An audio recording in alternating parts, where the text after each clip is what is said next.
Al-Imam An-Nawawi rahimahumullah, sang pengarang kitab yang kita baca di Masjid Al-Munawwar, yang lahir tahun 631 Hijriah, meninggal 676 Hijriah. Di dalam kitab beliau Al-Azkar An-Nawawiyah, kita sudah sampai ke bab atau ke fasal tentang ingkarihi wa du'aihi ala man yanshudu dhallah fil masjid. Pengingkaran Nabi sallallahu alaihi wasallam dan mendoakan keburukan kepada orang yang mencari barang hilang di masjid. Nanti ada spesifikasinya biar lebih jelas. Nah, ini masalah yang sangat penting karena sehari-hari, khususnya bagi pengurus masjid, biar kita bisa paham fikih yang berkaitan tentang masjid. Nah, di antara kitab yang membahas secara spesifik tentang hukum fikih yang berkaitan tentang masjid, yang pertama ada karya Imam Zarkashi, judulnya I'lamus Sajid bi Ahkamil Masajid. Jadi kitab tersebut hanya membahas tentang masalah-masalah yang berkaitan dengan masjid. Dan ini ulama Jazirah Arab, Az-Zarkashi. Kemudian ada ulama lokal, seorang kiai, Allah yarham, di Pasuruan, namanya Kiai Haji Ja'far Shadiq. Beliau ini termasuk orang yang sangat paham tentang ilmu fikih, karena beliau hafal kitab fikih rujukan judulnya Fathul Mu'in. Itu beliau hafal di luar kepala, sehingga kalau mengajar kitab tersebut tanpa membawa kitab dari hafalan. Nah, ternyata beliau punya kitab juga membahas tentang hukum yang berkaitan tentang masjid, berjudul Risalatul Amajid fi Ahkamil Masajid. Inilah dua kitab rujukan yang membahas tentang masalah masjid. Dan juga banyak kitab-kitab lainnya yang disebutkan oleh para fuqaha di dalam kitab-kitab fikih mereka. Yang menarik, Imam Nawawi ketika memulai pembahasan ini, beliau menyebutkan bab pengingkaran Nabi. Jadi Nabi sendiri yang mengingkari. Dan da'aihi ala man yanshud, dan Nabi mendoakan keburukan. Jadi kalau kata da'a setelahnya pakai ala, itu doanya sifatnya tidak baik. Tapi setelah kata da'a huruf lam itu sifatnya kebaikan. Makanya dikatakan da'autu lakum. Da'autu lakum artinya saya mendoakan kebaikan kepada kalian. Jadi pengingkaran Nabi dan juga Nabi mendoakan keburukan bagi orang yang mencari barang hilang di masjid. Nah, ini kesepakatan para ulama, tidak boleh ada orang barangnya hilang kemudian dia berikan pengumuman di masjid. Nanti saya jelaskan spesifik biar paham, biar kita pelan-pelan biar paham. Makanya ini nanti video tidak boleh potong, harus secara utuh, karena kalau dipotong akan tidak paham atau salah paham. Jadi kesepakatan para ulama 4 mazhab, mazhab Al-Hanafi, Hanafiyah, mazhab Al-Malikiyah, mazhab Asy-Syafi'iyah, mazhab Hanabilah. Keempat mazhab besar ini menyatakan hukumnya makruh. Hukumnya makruh datang ke masjid memberikan pengumuman barang hilang. Kenapa dimakruhkan? Karena masjid bukan tempat mencari barang hilang. Kalau mau cari barang hilang ke kantor polisi. Itu alasannya kenapa diharamkan. Kenapa dimakruhkan, dan pendapat kedua diharamkan. Jadi ada dua pendapat, makruh sama haram.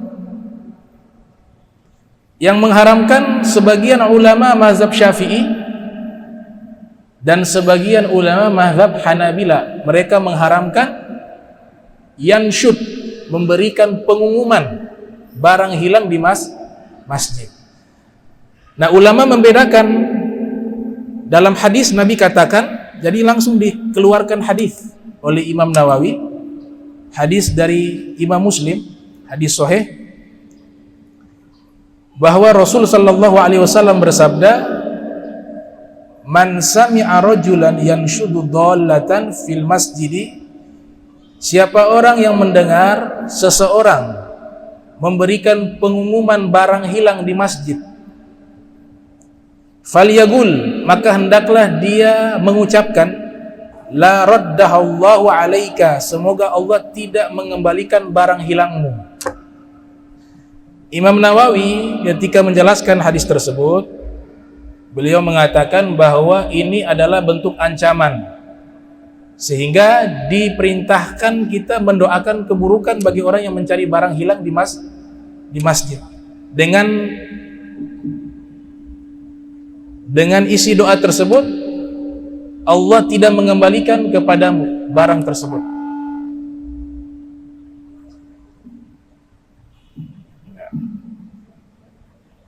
Nah, di sini artinya Nabi Shallallahu Alaihi Wasallam beliau berdoa langsung dan melarang secara langsung disebutkan dalam hadis.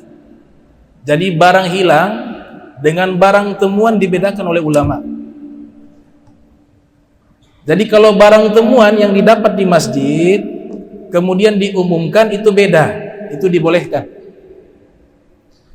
Yang dimaksudkan barang hilang itu di mana saja dia hilang, kemudian datang kemari minta tolong kasih pengumuman ya barang hilang. Nah, itu yang dilarang oleh para ulama. Adapun barang temuan, badan ta'mir atau jamaah mendapati ada barang yang tertinggal, namanya luqtah. Dalam bahasa fikih namanya luqtah, barang temuan. Maka itu diperbolehkan untuk diberikan pengumuman. Jadi beda ya.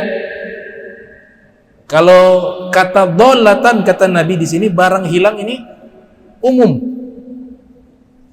Bisa di luar juga hilang. Datang kemari minta tolong pengurus kasih pengumuman. Nah, itu dilarang ketika berada di dalam masjid. Tapi kalau dia posisinya di luar tidak apa-apa. Di luar masjid tidak masalah.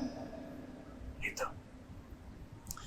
Nah, kemudian di dalam kitab Fathul Wahhab karya Zakaria Al-Ansari, seorang ulama Syafi'i,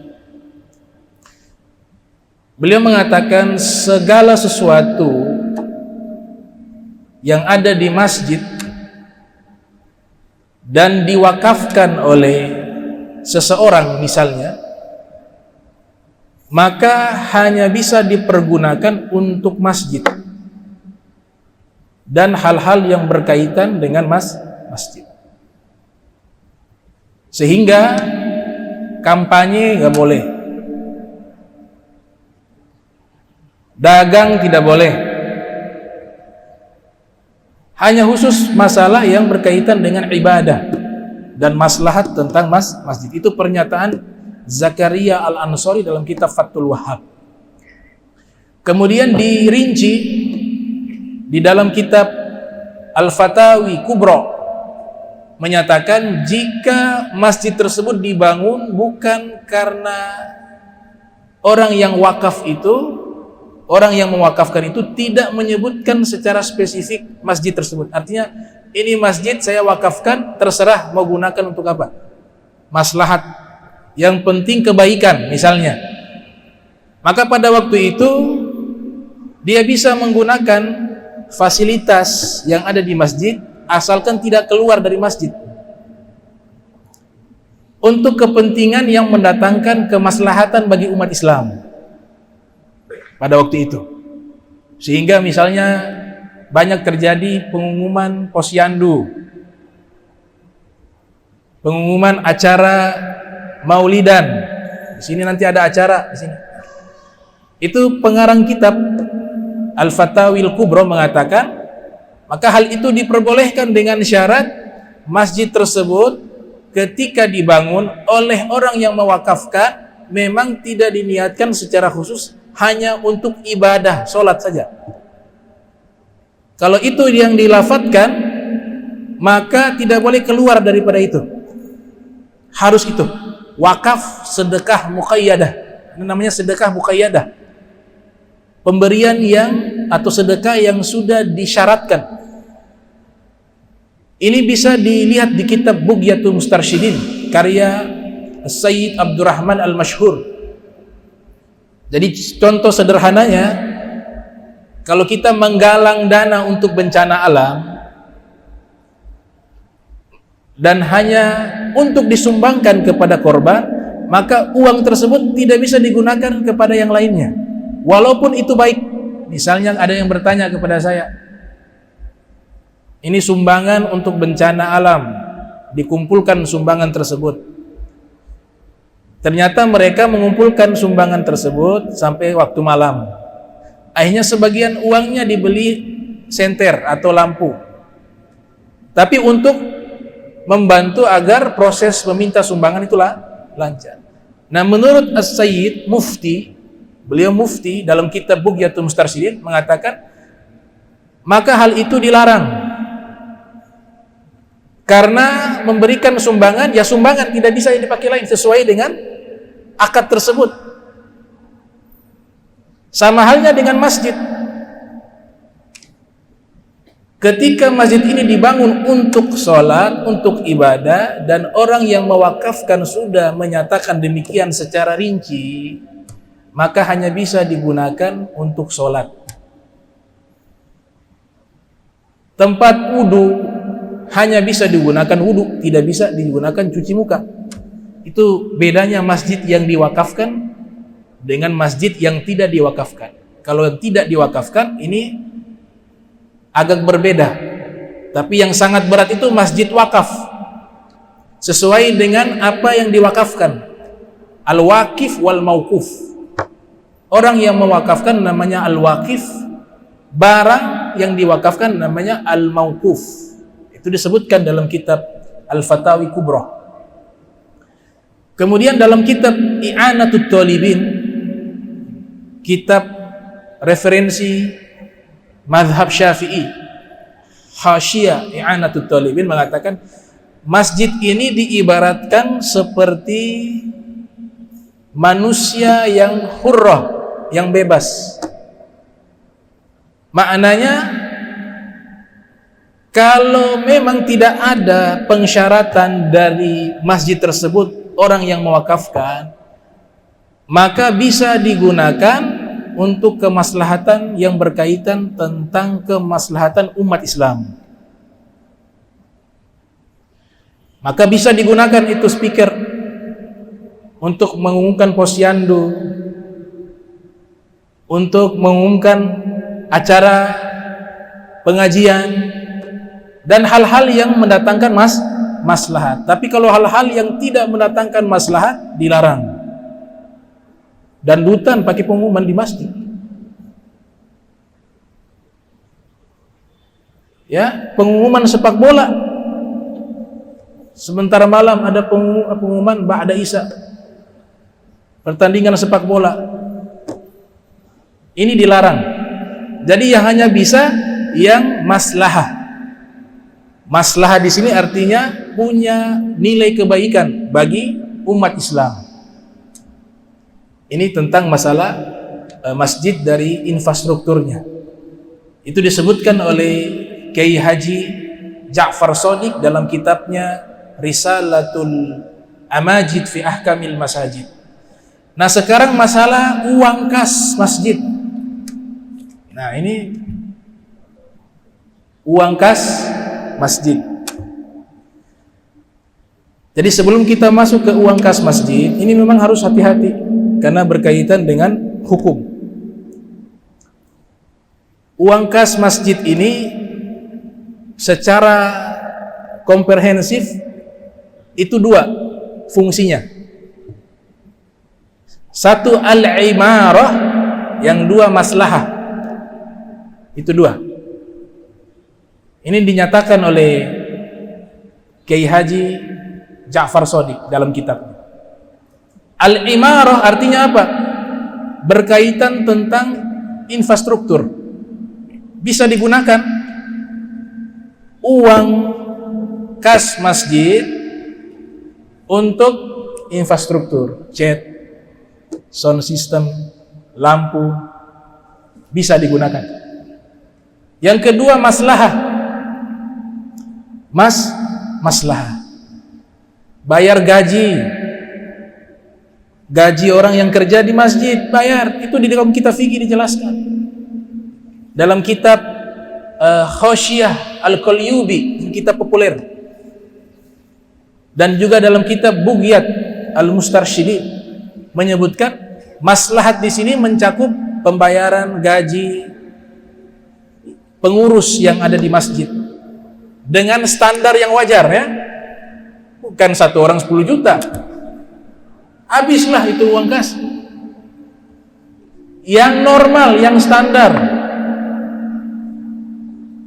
Ukuran standar di Ternate berapa? Ya sebegitu. Jangan yang terlalu tinggi, yang standar. Imam halal. Imam terima halal. Itu dibahas dalam kitab fikih. Sekretarisnya, bendaharanya, bagian kebersihannya, marbotnya, dapat semuanya, tapi dengan gaji yang standar.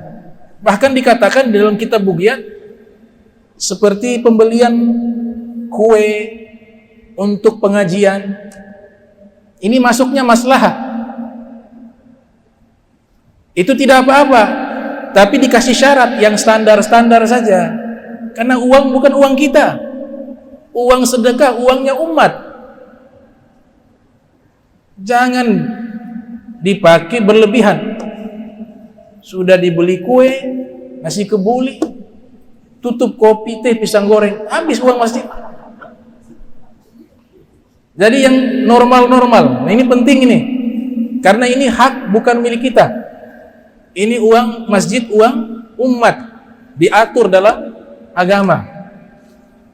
Diatur dalam agama. Gitu. Ini yang namanya maslahah. Atau mengadakan pengajian di masjid, pakai uang kas. Tapi pengajiannya yang normal-normal saja pengeluarannya. Kalau mau buat besar-besaran, masing-masing sumbang. Kenapa sih mau buat pengajian? Keluarkan. Kalau acaranya yang di masjid menggunakan uang kas masjid, itu harus yang normal, yang standar. Kalau boleh pilih yang paling rendah. Karena uang sedekah, uang umat. Itu juga ada syarat. Ini perhatikan ini. Jadi uang yang masuk ke masjid ini ada dua.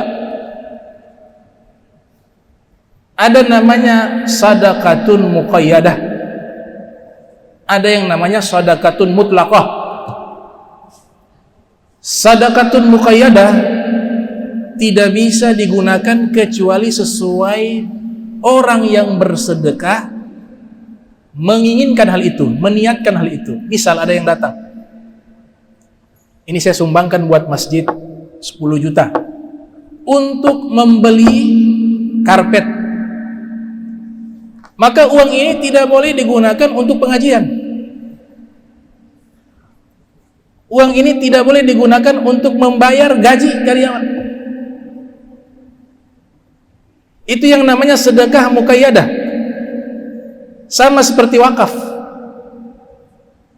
Sesuai apa yang dia berikan dengan niat dari pemberi tersebut, maka yang itulah niat tersebutlah yang harus dilaksanakan. Tidak boleh digunakan kepada yang lain walaupun kebaikan. Penting ini. Muqayyadah. Zakat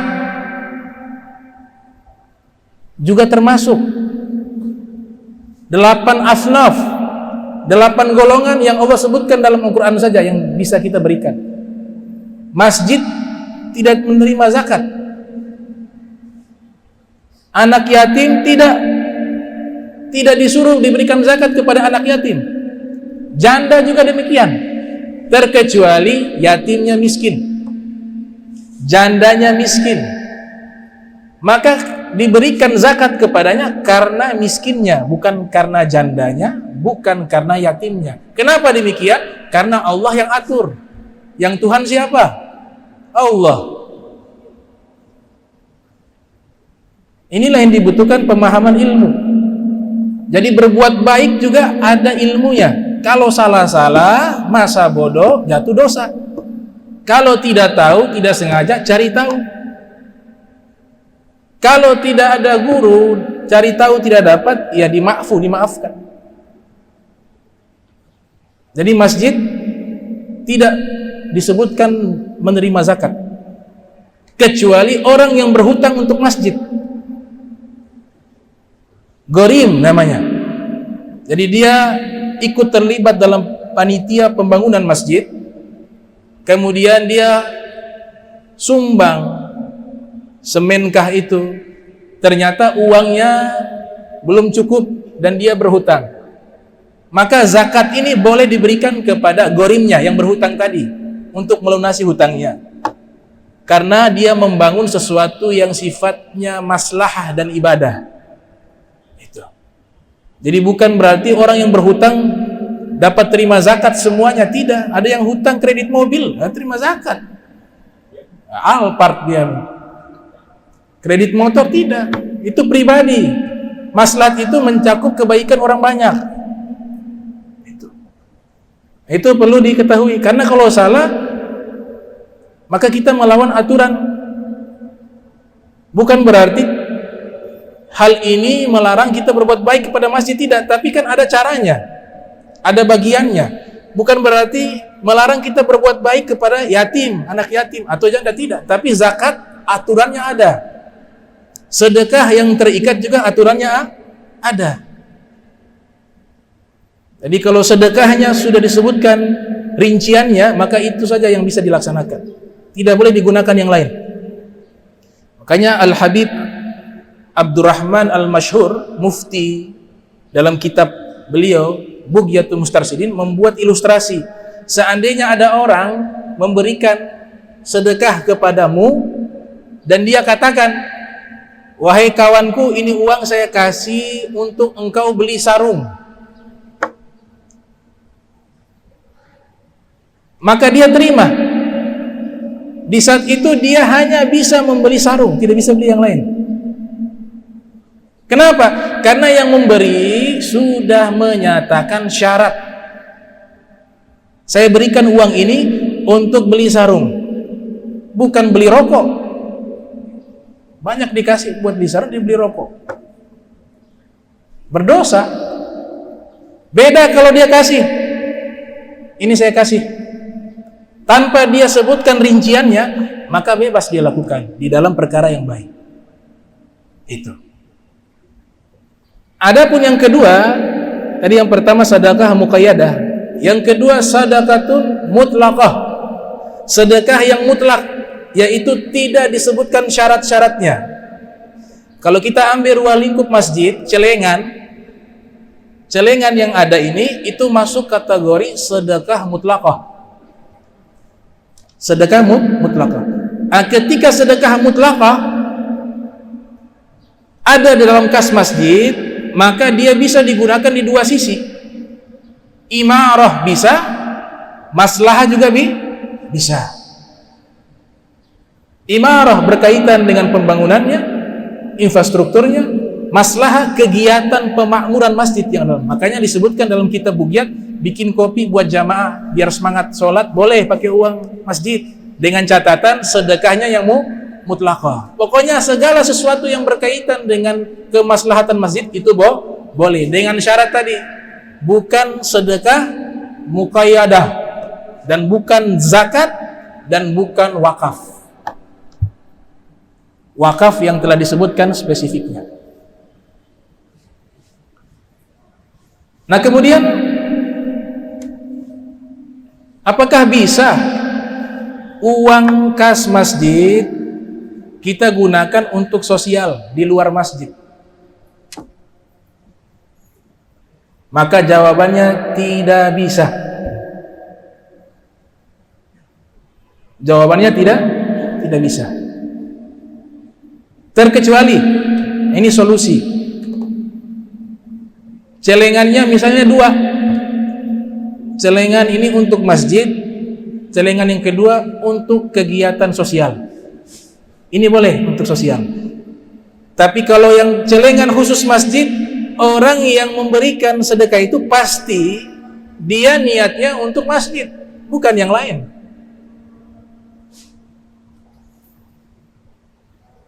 Bukan yang lain. Namun solusinya adalah kalau bisa digunakan untuk sosial, membantu orang, anak yang cerdas mau sekolah kekurangan biaya dibantu, ada orang sakit misalnya tidak mampu membayar dan kas dari masjid ini juga besar, maka solusinya adalah dari awal diikrar dan diumumkan bahwa masjid ini menerima uang sedekah untuk membantu saudara-saudara yang kesusahan. Itu boleh. Tapi kalau tidak ada ikrar seperti ini dan celengannya hanya satu untuk masjid, maka hanya bisa dipergunakan untuk masjid. Bahkan dikatakan seandainya ada kegiatan di luar masjid, kegiatannya baik, dibuat acara Maulid Nabi misalnya, tapi di luar masjid, uang ini yang ada di masjid membantu kegiatan tersebut, itu juga tidak bisa. Kenapa? Karena hanya bisa yang di dalam masjid. Sehingga membantu orang yang sakit atau kegiatan sosial, uang kas masjid itu tidak bisa digunakan. Terkecuali sudah disediakan khusus celengan yang di situ sudah ada tulisan menyatakan ini celengan untuk kegiatan sosial, maka itu bisa digunakan.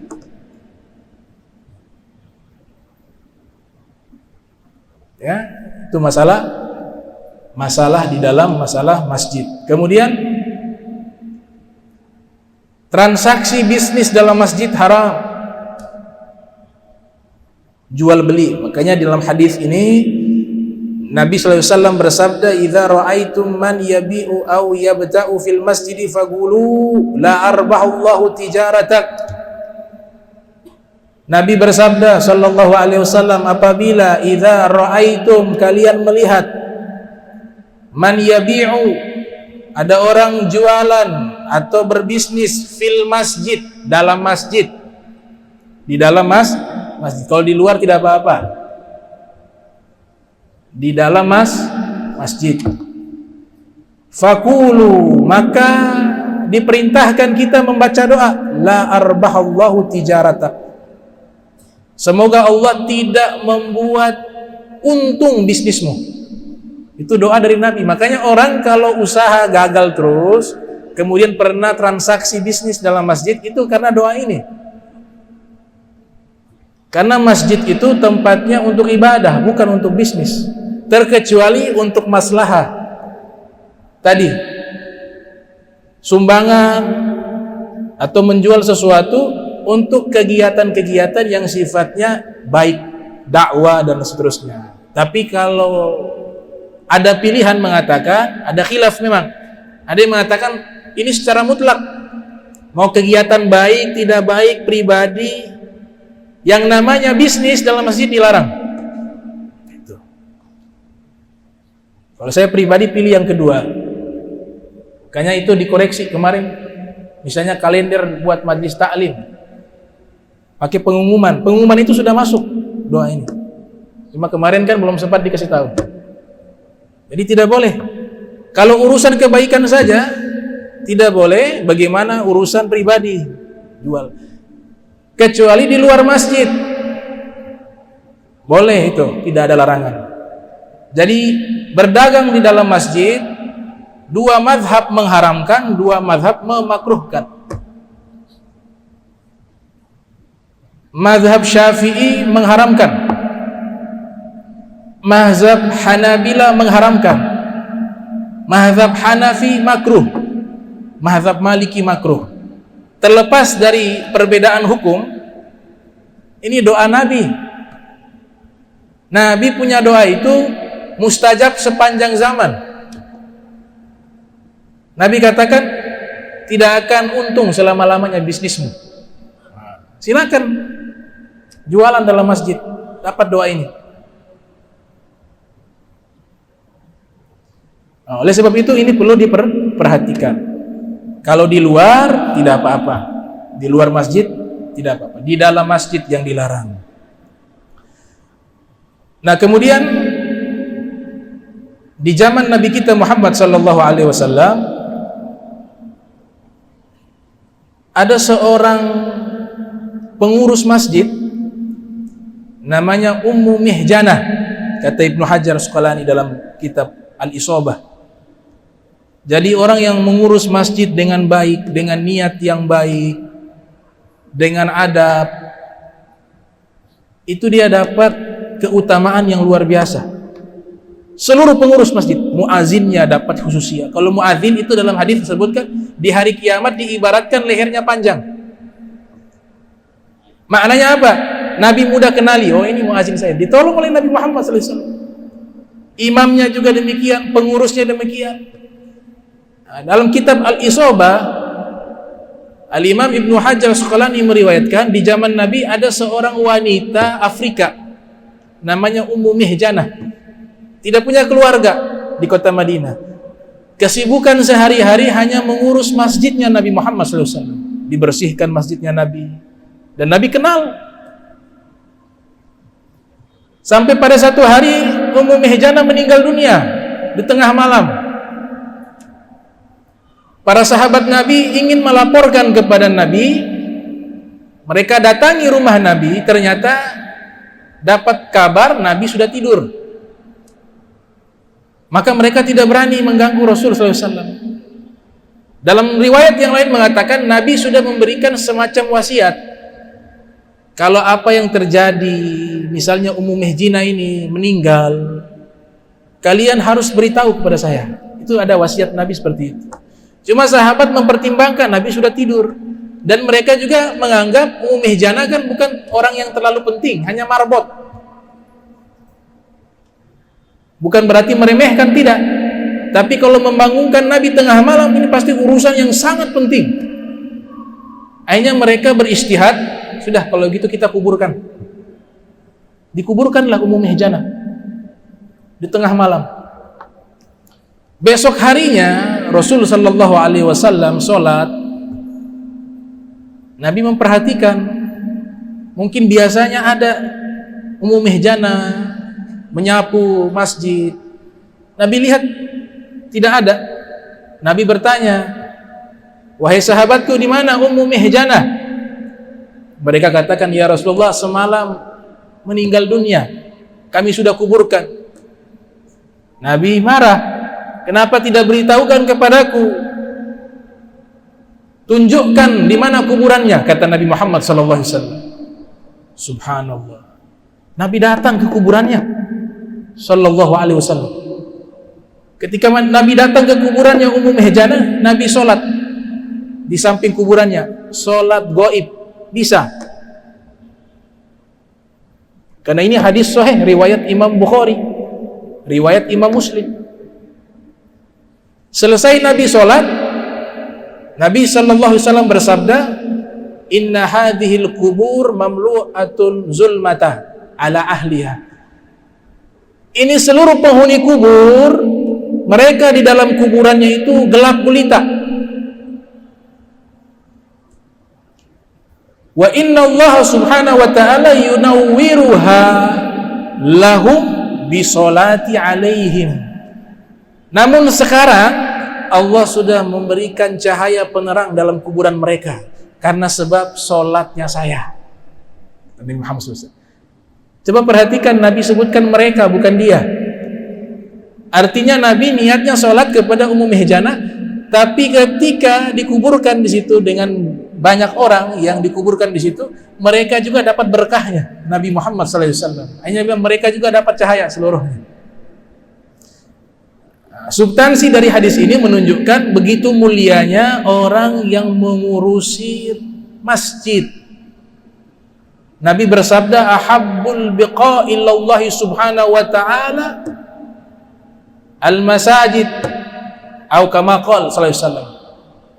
Lokasi yang paling Allah cinta di bumi ini, ahabbul biqa'i, adalah masjid, kata Nabi kita Muhammad sallallahu alaihi wasallam, atau sebagaimana yang beliau sabdakan sallallahu alaihi wasallam. Dan masjid ini ketika kita hendak masuk, diajarkan oleh para aslafus sholihin, hadirkan hati kita sedang menemui Allah, karena Baitullah, sehingga dijaga adab etika, dijaga kehusyuan. Sebagaimana para aslafus sholihin, Al-Imam Ali Zainal Abidin diriwayatkan dalam kitabnya Ibnu Abi Dunya berjudul Al-Faraj Ba'da Syiddah, Al-Imam Ali Zainal Abidin bin Husain ketika masuk ke Masjidil Haram, beliau sholat, di saat sholat sujudnya lama. Taus bin Kaisan Al-Yamani, seorang tabi'in, yang beliau menyatakan adraktu khamsina min ashabi Rasulillah sallallahu alaihi wasallam, dikutip oleh Imam Zahabi dalam kitab siarnya, saya belajar kepada 50 orang sahabat Nabi. Tabi'in bernama Taus bin Kaisan Al-Yamani. Dia kenal ini Imam Ali Zainal Abidin. Dia katakan ini min ahlil baiti Rasulillah, rajulun soleh. Ini seorang laki-laki yang soleh dari keluarganya Nabi Muhammad SAW. Akhirnya beliau penasaran, kenapa Imam Ali Zainal Abidin sujud begitu lama? Maka Taus menghampiri, ternyata sedang membaca doa. Karena Imam Ali Zainal Abidin ini terkenal punya ibadah yang luar biasa, sehingga Zainul Abidin gelarnya beliau. Dinukilkan dalam kitab-kitab tarajum bahwa beliau sholat itu sehari 1000 rakaat. Seluruh sholat beliau sehari 1000 rakaat. Ternyata ketika sujud sedang membaca doa dan didengar oleh Taus, ubaiduka bifinaik, miskinuka bifinaik, faqiruka bifinaik, sailuka bifinaik. Didengar oleh Taus doa tersebut, langsung dihafal. Fahafiztuhunna,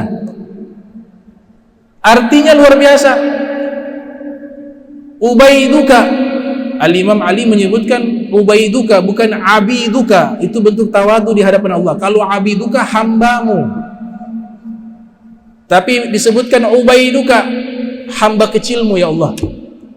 Jadi Imam Ali yang sholatnya 1000 rakaat merasa tidak punya apa-apa, mengatakan ini yang sedang sujud di tamanmu, di halamanmu ya Allah, hamba kecilmu. Miskinuk bifinaik, hambamu yang miskin ada di tamanmu, ada di halamanmu. Faqiruka bifinaik, saya Al-Imam Ali Zainal Abidin, hambamu yang fakir ada di tamanmu, di halamanmu. Sailuka bifinaik, saya Al-Imam Ali Zainal Abidin, pengemismu ada di tamanmu. Itu dibaca di saat sujud, meneteskan air mata. Padahal anak cucunya Rasul, ahli ibadah, ahli ilmu, ketika berada di masjid, dia merendahkan diri, menghinakan diri di hadapan Allah, mengatakan saya hambamu yang paling hina, hambamu yang paling miskin, hambamu yang paling fakir, hambamu yang menjadi pengemis, mengemis rahmatmu. Kata Taus bin Kaisan Al-Yamani, fahafiztuhunna, maka saya hafal doa tersebut, saya praktekkan setelahnya. Fama da'autu bihinna fi karbin illa furrija anni, ketika ditimpa kesulitan, saya selalu membaca doa tersebut, seluruh kesulitan saya dihilangkan oleh Allah. Maka ini doa dihafal, dibaca. Kalau lagi ada problem, ada masalah, baca doa tersebut, insya Allah Allah angkat. Ya, Allah angkat. Ya, kita tutup pengajian kita dengan membaca doa tersebut. Saya bacakan kemudian diikutkan. Ya, mudah-mudahan bisa dihafal. Kalau belum sempat hafal nanti bisa lihat di video untuk dihafal doa agung tersebut. Ya, bismillahirrahmanirrahim. Ubaiduka bifinaik, miskinuka bifinaik, faqiruka bifinaik, sailuka bifinaik,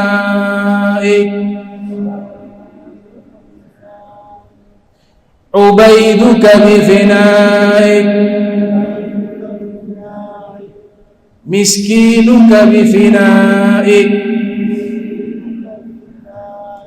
faqiruka bifinaik, sailuka bifinaik. Ya Allah, hambamu yang hina ini ada di halamanmu. Ya Allah, hambamu yang miskin ini ada di halamanmu. Ya Allah, hambamu yang fakir ini ada di halamanmu. Ya Allah, hambamu yang mengemis rahmatmu ada di halamanmu.